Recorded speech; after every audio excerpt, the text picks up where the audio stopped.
masterclass on order flow, right? What does order flow mean and how do we use it? So order flow is a fancy way of saying buyers and sellers, right? In this case, it's actually aggressive sellers versus aggressive buyers.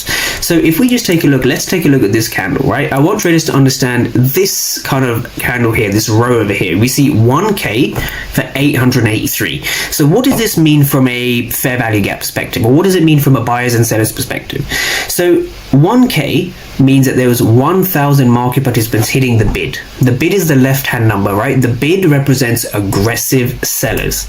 Now, 883 aggressive buyers were present. So that means there were more aggressive sellers than aggressive buyers.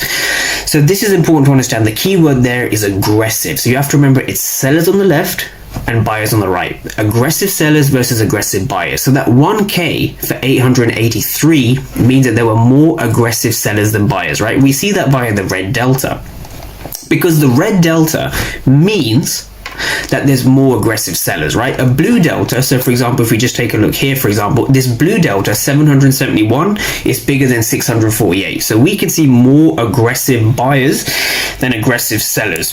But here it's the opposite. And so we see that same running theme throughout. So if we just go back here and understand how a 2022 model works, right? So if this is our key level here, let's say this red box is our key level. The only reason a key level is going to hold is because we can see more aggressive sellers failing to drive price down, or in this case, they wick below. So they're unable to break below on the 15-minute time frame. Okay, so this is what we mean by a seller absorption.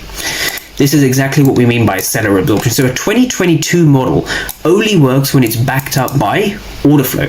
So even if you look at it from an ICT perspective, we had structural high, structural low, structural high, structural low. So this is our MSS, right? This is our market structure shift, or our breaker structure, whatever you want to call it, right? This is our market structure shift, right? We also have a 1-minute fair value gap over here.